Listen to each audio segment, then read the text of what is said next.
everyone, this is Claire and today I'll be covering on Lyndenwoods. This is a project that suddenly came out of nowhere in a sense because initially CapitaLand held this piece of land as a commercial use, but then thereafter they got approval to change of use to residential. So that's why you don't see any GRS numbers over here. Initially it was purely for commercial use. A lot of them will be wondering, right, is this something that is priced quite attractive today? The point of filming right now, the indicative prices have already been out. Later I'll share them in the video. Maybe when you look at this video, you might already have put in an interest. You might be looking at this project on its own. So be sure to watch this video first to make sure you gain clarity before you go into the booking queue. So we want to also cover how has D5 performed over the years, and if you're looking for own stay, at the same time you want to have some investment value to it, how has it performed over the years and would this be the best option for you? Okay, let's get started. So this is Lyndenwoods. First I'll cover location, fact sheet. I'll do a bit of price and rental landscape in the D5 area. Of course I'll cover unit mix, and then I will spend a lot more time on the unit type and floor plans and also important things to note.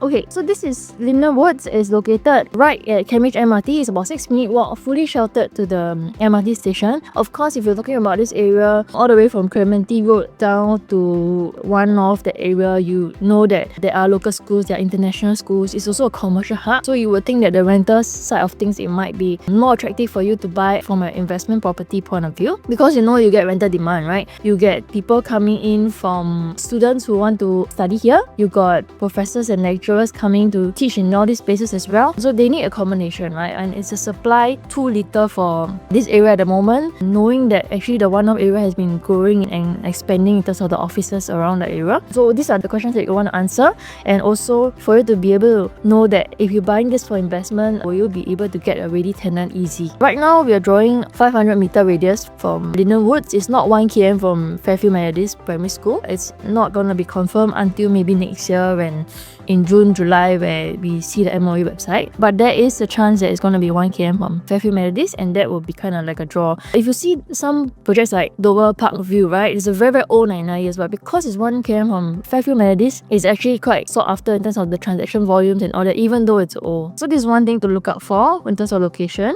Fact sheet, it's 343 units. We have 2 blocks of 24-story apartments. It's a 99-year property, and the car park lot is about maybe 80% of them, and it spans across 2 blocks. Okay, and this is built by CapitaLand. And now the TOP will be about June 2029 thereabouts. Okay, so we also want to understand, right, in the one-off area, Kent Ridge all the way up to Holland Village, that whole down the Circle Line cluster, along the Clementi area in the D5 region, what is the overall unit landscape in the area? Because if today I have a project that is 500 over units, 600 over units, right, versus I have a project that's just opposite that is only 20 units, for example, more than likely people will be more drawn to the one with more facilities and a bit more full-fledged. In that kind of aspect, your maintenance is also kind of shared among all the units, instead of thinking on a 20-unit kind of development on its own, right? So we want to understand how the unit landscape is like in the area, and thereafter we can also decide in terms of comparison, if your future buyer comes in to look at a unit over here, what are the considerations and is there a good comparison around the area, right? So you see Blossom by the Park here at One North Eden, they're all kind of smaller scale projects in the 100 to 200 range. One North Residences, Rochester Residences, they are a bit older already. They are slightly bigger, but also the units are also bigger as well. Brookvale Residences just launched at 358 units. So for Lyndenwoods, we're sitting at about 343 units. So today, if I'm looking for a relatively new 99-year property and I want to be looking at this area, then for future buyers coming in to understand like the facilities and the landscape, they are actually all quite similar in that sense, right? So I don't have a brand new development in the area that is almost maybe like close to MRT, and more than likely future buyers will be drawn to something that's a bit more bigger in size, right? I'll give you an example. Emerald of Katong, 846 unit. It was sold mostly on the first day. I think 99% sold on the first day. Right beside there is this one called Ardor Residences. Ardor Residences is a freehold development. I think it's only 40 over units. Right now the sales are maybe only a handful or so, right? So why is it that in this development that's 99 years versus a freehold development that is boutique just across the road, why is it that the sales is so different? Because people are generally drawn to facilities and making sure that when I buy into it, one, it can be an emotional buy where I want to enjoy the facilities, versus other residences that do not really have facilities at all, even though it's of a freehold status. So there are these things that help you to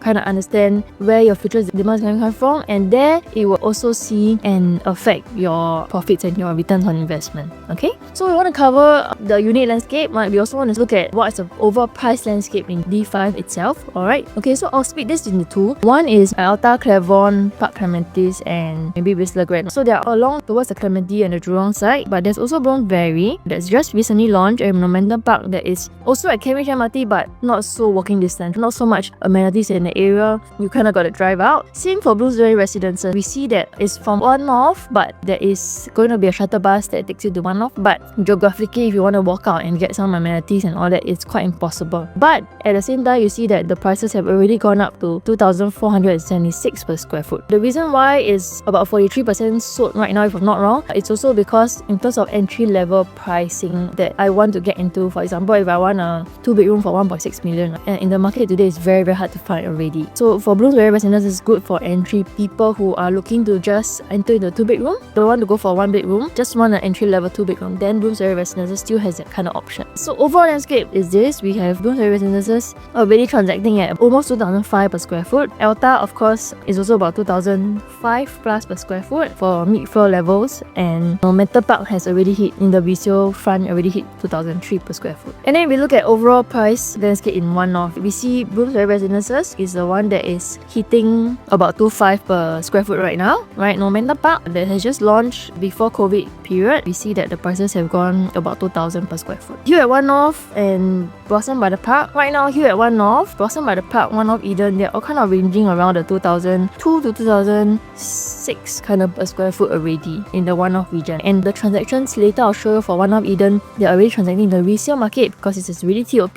They're actually quite healthy and the profits are quite decent. So overall landscape in rental landscape in One North, I think in terms of the profile of people coming to One North, they are mostly working professionals, or they are maybe the lecturers, professors coming in to teach. So in terms of looking at a whole family coming in to stay here, I think the demand is not as strong as for individuals, right? So if you see that the rental per square foot is around the $6 to $8 range for 1-bedroom, 2-bedroom, 3-bedroom, or bigger 3-bedrooms as well. But if you look at the rental yield itself, in terms of commanding a good rental and your returns on investment in terms of rental yield, right? Actually the 1-bedroom perform the best if I talk about One of Eden's performance right now. The bigger 3-bedroom, you're paying a little bit of premium for it, but the rental does not help to get the rental yield up to kind of standard that you might want. So in this case, coming into One North, for investment purposes, you might want to just look at purely the smaller units instead of the bigger ones. But for Lyndenwoods, we're looking at 2-bedroom onwards, right? So from there, we can understand overall the pricing that you are expecting and what kind of rental you can get out of it.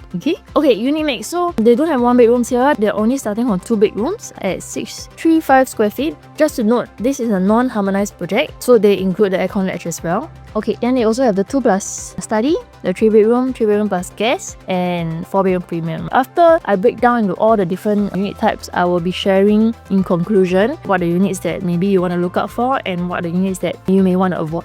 Okay, so this is site plan. It's 24 stories high. There are units facing AYE. So from the furthest block over here, I think we are looking at about 70 meters. And the nearest block over here, you're looking at about 45 meters to the AYE expressway. If you've seen Clement before, Clement's setback, right, is around like 80 to 90 meters, I think. And actually the noise buffer is quite decent in that sense where you don't get the noise full on. But there's also a theory to that, right? So one, the lower floor levels here, because there is a bit of a cushion from the facilities level, the noise is not that bad. So the noise is actually okay. The ones on top over here will actually get most of the heat in terms of the noise coming to you. But once it hits maybe 26 and above, or say 30 and above for Clement, for projects like Clement, Alta and all that, actually the noise is quite minimal because there is more space to kind of absorb the noise. So in that sense, I would say if you can, go for the lower to mid floors here and avoid the higher floors here, because here will get the most noise in that sense if you're looking at AYE facing units. Okay, so at this point of the video, we already have the indicative prices out. So it's starting from 2173 PSF. Of course, 2173 applies to the biggest unit over here, but what we can safely say is that maybe the cheapest unit will be in the 22 range, and also the high floor premium ones can go up to about 26 per square foot.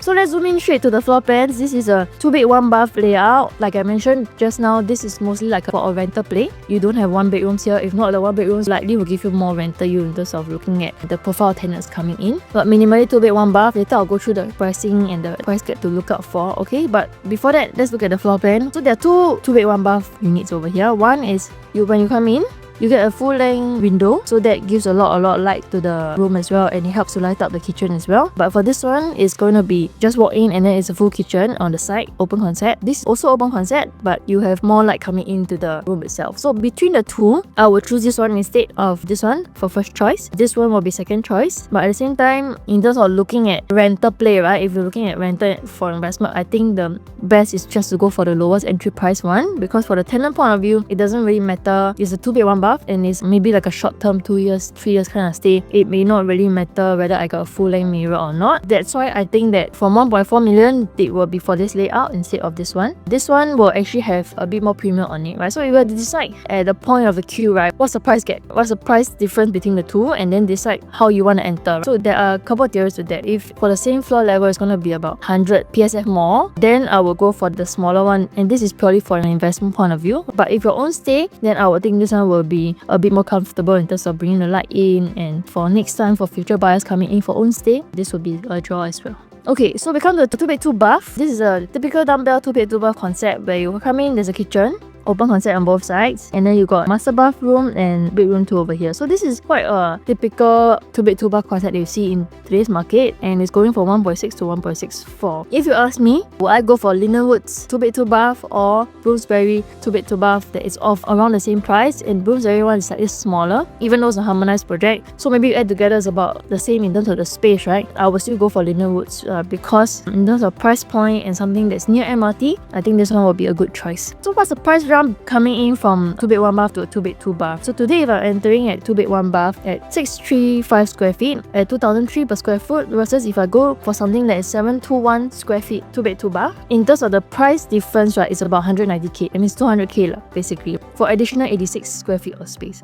How we calculate this normally is you take 200k, which is this one, divide by the additional space that you're paying for, and what is the per square foot. Sometimes the per square foot can be like 3,000, and when 3,000, that means it's above the average of what they are transacting at this area, then I would say the top up is not worth it. But if the top up is slightly lower than what you're paying for on a per square foot basis on a unit exactly, then I think it's worth it to go for that jump. But from a rental perspective, right, when you talk about 2-bed 1-bath and 2-bed 2-bath, I would say looking at about $100 to $300 difference, it will affect your yield quite significantly. So if it's a 2-bed 1-bath, you can enter at this kind of entry price, you can rent it out for 5k a month, which is very decent in today's market. The yield is actually above 4%. So for future investors coming in, next time when they look at 2-bed 1-bath, they just want a 4% rental yield, then this is where they go to. At the same time, D5 has also proven to have some growth in that sense versus the city areas. So looking at D5, actually you get in a sense best of both worlds. Look at Clement and Clement Canopy, Park Clementes, they have decent rental yields, and also you get some capital appreciation out of it as well. So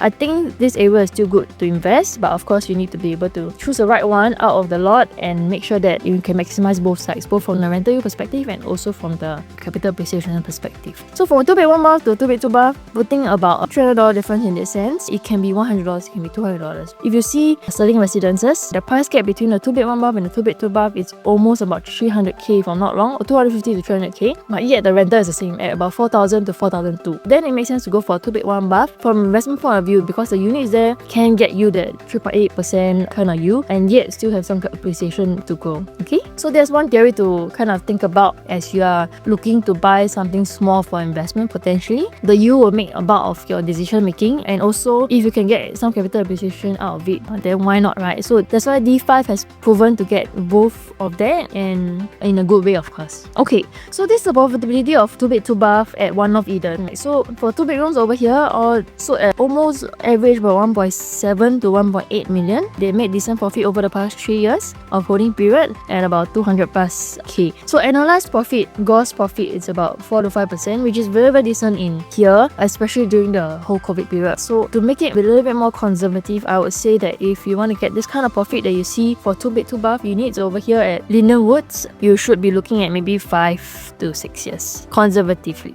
And one more thing to note is also that one of Eden in the resale market has already transacted at 1.8 million. So if today I can get a 2-bed 2-bath at 1.6, a 2-bed 1-bath at 1.4, I think that means there is already price acceptance in the area. So something to know that when you enter into something like that, you know that there are already prices that transacted higher, and that gives you that buffer for profit. Okay, now we go to the 2-bedroom plus study. There are a couple of layouts here. They have 850, they have 885. Of course, different facing, slightly different layout. So let me cover all the 3 layouts first. Okay, so this is a 2+ study, 850 square feet. There is an open concept kitchen. There's a little store over here for you. This wall can be knocked down, so you can actually put your dining over here and make it quite a big living space, especially if you like to host and all that. Then I think this will be a good place for you to host. At the same time, I like that the bathroom, once you come out, you don't actually see the dining area. So the dining area can be here, can be over here as well. A lot of the dumbbell concepts 2-bedroom like the ones you saw previously at 721 square feet. Once you come out of the bathroom 2, is your dedicated dining area, right? So this one is a little bit more privacy in that sense, where you come out, then you can actually have the whole space here to be able to host your friends. So I think this is quite a good 2-bedroom plus study layout, and this is the non-AY facing, so it faces towards the southwest area. This is a 2+ study that is 883 square feet. Why I like this layout is also because it's a enclosable kitchen. So everything else is roughly the same, but there's an enclosable kitchen over here, and then it kind of separates out the kitchen area. And instead of making it like open, you get a dedicated kitchen area, and then at the same time you can also be able to have this whole entire space to be able to host your guests. You can hack down this wall and make your dining over here instead. But this layout is actually AYE facing. So there are a couple more. 883 square feet, it has 2 stacks that are both AYE facing. There's one more stack that is 883 square feet that is non-AYE facing, and it also comes with the enclosable kitchen. You can also hack down the study and make this a bigger dining area if you like to host. So the difference between the two, one is non-AYE facing over here, the other one is the AYE facing over here. So when I did the Alta project analysis, I also kind of zoomed in on AYE facing or non-AYE facing. What's the difference in terms of price entering or coming in versus the profit that the people made, right? So there is a very similar difference here at Lyndenwoods, because what we are seeing here is that between the 850 here, non-AYE facing, versus the 883 that's AYE facing, the AYE facing one is slightly a bit more preferred because of the enclosable kitchen. Okay, so then for Alta's project analysis, what I did was I looked at Clement's prices, what they bought it for, what they sold it for, and what's the profit that they earn. Okay, so just to set down context, these are 2-bed 2-bath units, but the AYE facing ones for Clement is a more favorable layout. It has a wider dining area, so when you check in, you should can see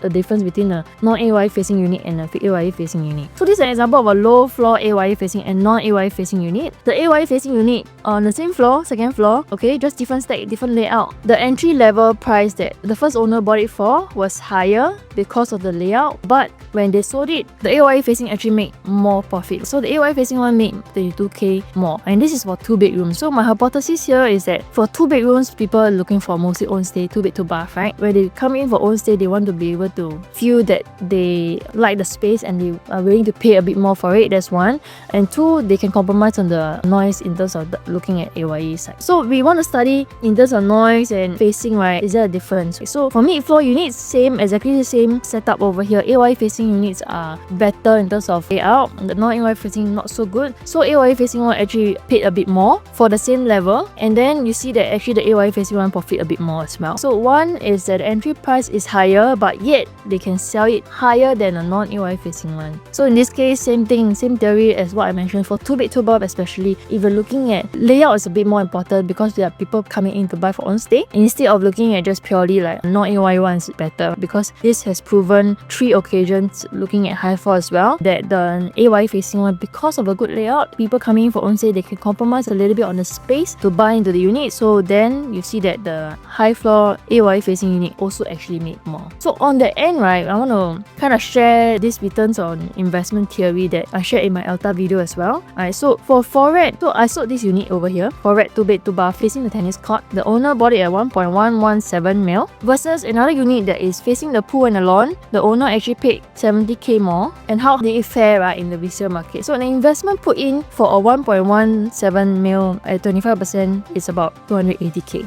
Okay, and then the owner who bought it at 70k more actually paid about almost 300k in terms of down payment. But the gross profit, if you see that my owner has gotten about 248k versus somebody who paid higher, right? But because the market could not accept that kind of pricing, or he just could not get that kind of pricing, he let it go at a gross profit of 233, right? If you look at 233k, if you look at returns on investment, if I calculate based on the amount of money you put inside the first hand property, the amount of money that you put in terms of the capital that you laid out, right? The amount of investment that you put in initially, which is this one, which is over here, which is 20k difference, versus the profit that you get, the returns on investment for somebody who entered at a lower entry price is actually more. And in that sense, you can also be able to put your additional 20k somewhere else to generate that whatever 4 to 6% kind of returns that you want. So looking at this returns on investment theory, sometimes it's not worth paying a premium for a perceived better facing, because your future buyers really depends on a lot more other factors to decide how much profit you can get. Okay, now we come to the 3 bedrooms. So there are 2 layouts over here, primarily only 2 of this typical 3 bedroom at Lyndenwoods. Okay, so there's a 1023 square feet and there's a 1066 square feet. The only difference here is here you come in, you get a kitchen, a home shelter, you get a dumbbell concept where you get a separate bedroom over here and then 2 bedrooms on this side. Same thing for here, once you come in, you get a bedroom 3 and then 2 bedrooms on this side. The only difference here is that the 1066 comes with the yard and the WC over here. So if you do have a helper and you might think that you want the helper to occupy the WC over here and then also take the bomb shelter over here, then I think it's quite useful a space. If not, I think this layout is perfect. And the reason why thinking about this from future buyer and the future competition point of view, right, is if you look at here at 1 North, right, there are a couple of 3 bedroom layouts over here. And I wanted to point you towards their 1044, 1066 and 1098 square feet over here, here and over here. Okay, so I'm going to zoom into the floor plan and I'm sure to show you why Lyndenwoods 3 bedrooms is a bit more superior than Hue at 1 North. So let's zoom in on the 1088 first. It's a little bit blur, but you can follow me on this a little bit. So once you come in, there is a very small kitchen, no yard, no WC and everything, no home shelter as well. But at the same time, once you come in, it's a living dining area and then 1, 2, 3 bedrooms on each side, 2 bathroom, and there's a little flexi room over here, which is hard to kind of like have a helper as well, or even have that privacy where you want the helper to enter from the kitchen. This is not possible because your kitchen is over here. So that's a much smaller kitchen than the Lyndenwoods kitchen. Okay, then we look at the 1066 square feet. It's the same size kitchen over here, same size kitchen over here. Once you enter, you get a lot of wasted space on this L shape over here. You get the portrait and living dining area, 3 bedrooms over here, 2 bathrooms, and then the study over here. The study or the flexi room is actually harder to enclose. It may not even fit a single size bed inside there. Then we see the 1044. Once you come in, there is a home shelter on this side, which is good for storage, but maybe not so much for helper. There is a wasted L shape over here, and then same thing, the shorter portrait size living dining area. The kitchen is this small, and then the compact kind of 3 bedrooms on the side. So if you compare your future competition in the area at Hue or 1 North, actually the layouts are not as superior as Lyndenwoods in my opinion, because if you go back to Lyndenwoods, you see that the kitchen is actually quite big. It's actually a long-ish kitchen. If you see the one at Hue at 1 North, maybe the size is only something like that. So it makes a difference in terms of coming in. The other one that makes a difference is really the home shelter. If you can have some decent storage or walk-in pantry, something to be able to feed a helper, that will affect and determine the future pool of buyers coming in to buy your unit. Okay, so this is something to note for the 3 bedrooms. I think for Lyndenwoods, the 3 bedrooms, actually the layout is quite decent, and the price point we're looking at about 2.35 million onwards for the 1023 square feet. Of course, it should go up to about 2.5, 2.6 million. But if you look at here at 1 North, it has already transacted at 2.6 up to 2.7 for low floor units. These are low rise developments as well. So it has already gone up to 2.7 mil over here, 2.7 mil over here, 2.777 for 1098 square feet, which is one of the layouts that I showed you earlier. And this is, to me, 2.7 a less superior layout versus 2.5. You can enter Lyndenwoods at a better layout. I think in terms of future buyer coming in, they would appreciate something at Lyndenwoods instead of here at 1 North. And next time when you talk about future demand. So we look about 3 bedroom plus guest, right? So 1292 square feet. This layout is a little not super conventional, but what I like about this is that I have a dedicated dining area. So I have kind of like a L shape here separated. If you remember remember Trump Park's layout, there's one particular layout, there's 1023 square feet as well. They also have this something like that, and it makes the overall space look bigger as well because I have a dedicated dining area at the side and then I have a living after that. So in this case, once I come in the kitchen, I get a yard, a big yard, WC, a home shelter. This can be your helper area. And then in terms of looking at the 3 bedrooms, 1, 2, 3, it's a little bit more compact, but at the same time you have a walk-in wardrobe. Why I like this layout to a certain extent is because you don't waste so much corridor space. If you've seen Ori 4-bedroom, the corridor is super long, and that is all space that you cannot really use at all. So in this case, it's really like instead of having a 3 bedrooms on 1, 2, 3 side kind of thing, they have it in a more compact style, which I think works in terms of looking at privacy and all that. They also have a guest room, so in this case, you can actually hack down this wall and make this a bigger bedroom, or this can be a study room as well. But it will likely not be able to fit a queen size bed or double up as a 4th bedroom. That will not be so possible. So this is kind of like a bit in between. This 3 bedroom plus guest is going to be a little bit odd in terms of looking at future demand coming in, and I'll explain why in just a minute. But before that, so this 3 bedroom plus guest, because it's a slightly bigger layout, they're all facing the Sunny Spot Drive, so instead of the AY facing. So in this case, in terms of competition, there isn't any one layout that is like, you got AY facing and you got non-AY facing, for example, and there will be a price difference for that. So in this case, a 3 bedroom plus guest, 1292 square feet, and the price point is above 2.88 million. So for 2.88 million, if you look at the Hue at one-off prices transacted at 2.777, 2.88 coming in a 3 plus guest is this kind of size is quite decent in that sense. But if you're talking about general demand pool coming in, right, we talk about this thing called affordability gap.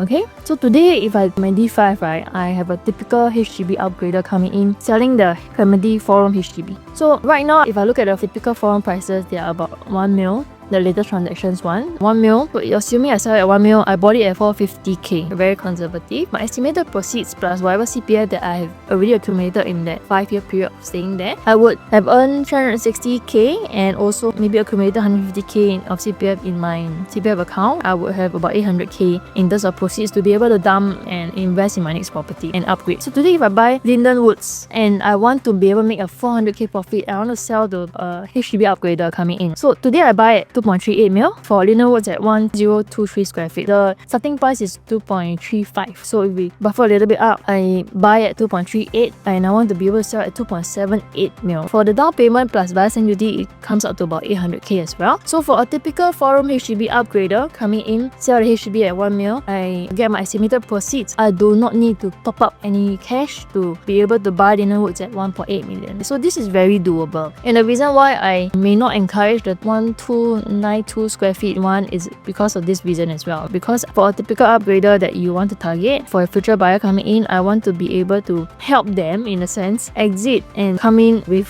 lower barrier to entry. So then in that sense, Lyndenwoods coming in at this kind of pricing, exiting at this kind of pricing is very doable. But if I look at 1292 square feet coming in to make a profit of 2.88 mil plus another 400k profit, for example, I would need to exit at almost 2.3 mil. At 2.3 mil, my down payment over here, down payment plus stamp duty, will easily cost about 1 mil already. Almost 1 mil, right? So for 1 mil to come in, I need to be able to top up 200k cash. If I'm a HB upgrader and maybe I have kids and all and some liabilities and all that to take care of, then I would not be able to take that risk to pay a 3.3 mil for a bigger 3 bedroom plus guest. So this is good for entry level and knowing that there will be demand coming in as well. So overall 3 bedroom, you see that the profit margins are quite similar. There are smaller 3 bedrooms that have done 400 to 477k profit. There's bigger 3 bedroom that has done also 400 plus to almost about 500. And you see this in Clement Canopy and projects like that as well, where the smaller 3 bed actually do quite well as well. So this is actually quite comparable. And if I go back to the returns on investment theory, right, for you to be able to put a 2.4 million, for example, versus a 2.88 million, the returns on investment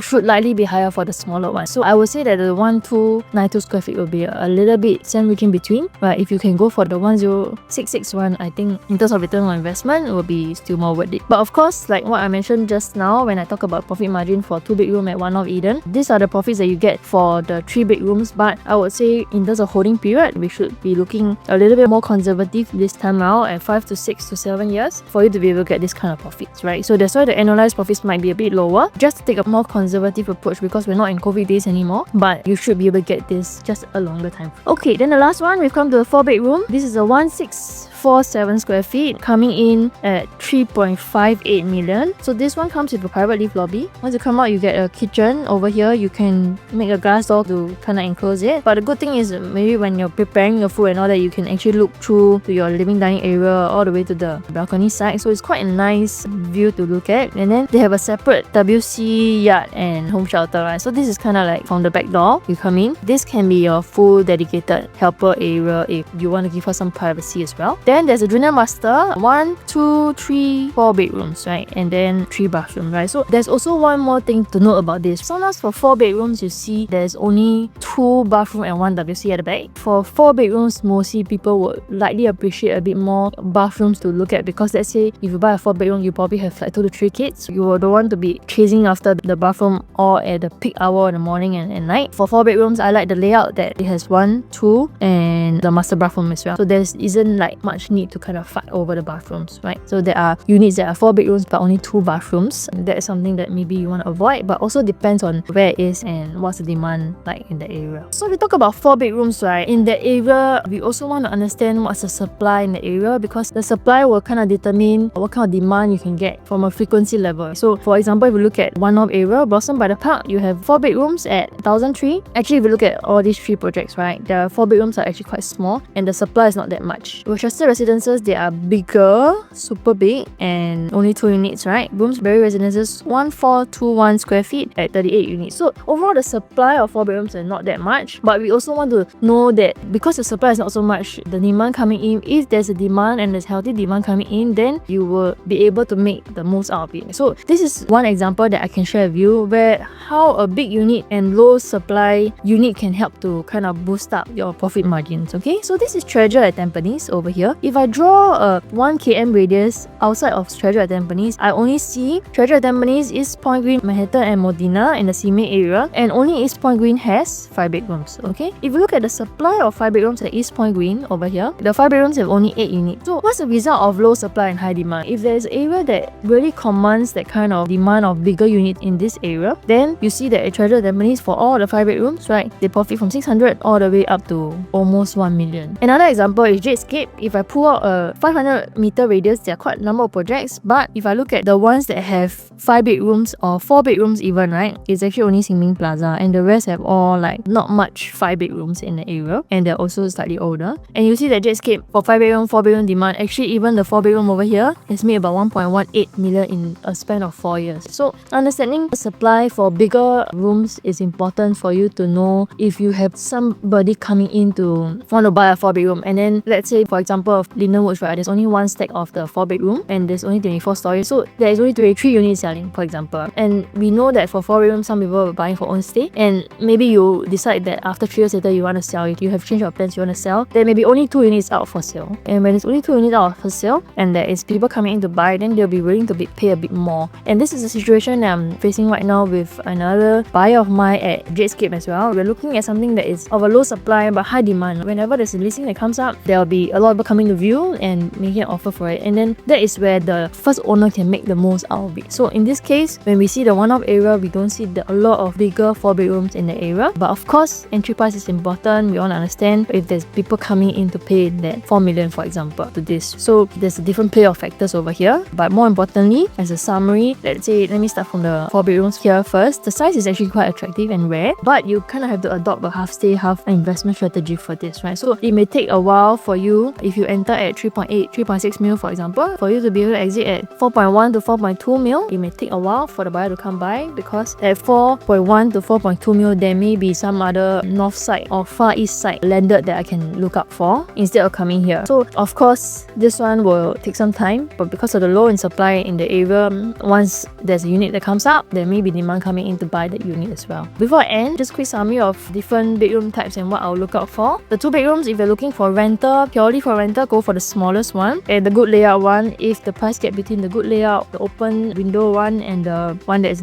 the normal conventional layout one is not too much, then go for the one that has a better layout. If you're going for own stay, then go for the 721 square feet one. Whether AYE facing or not AYE facing, if the AYE facing one might be cheaper, then I think there is no harm going for the AYE facing one. But to note that on the 20 plus floor level, from the 18 to 24 maybe, I think the noise is the loudest. 3 bedrooms, I covered quite a bit on the end. I think the 102 1066. It will be easier to move in future because you're catering for HB upgraders, which can be a lot from the area. The 3-bedroom plus guest, on the other hand, one will not be able to double up as a 4-bedroom. If you talk about returns on investment theory, then it's better to go for the 3-bedroom instead. So here's my summary of Lyndenwoods. I hope this helps you gain some clarity on whether to go for it or not. I also kind of understand the whole landscape of number of units in the area, what's the overall supply, what are the layouts, and is this going to be something that is going to be more superior than others in once it hits the resale market in 2029. So these are the things that I would think that are important for you to note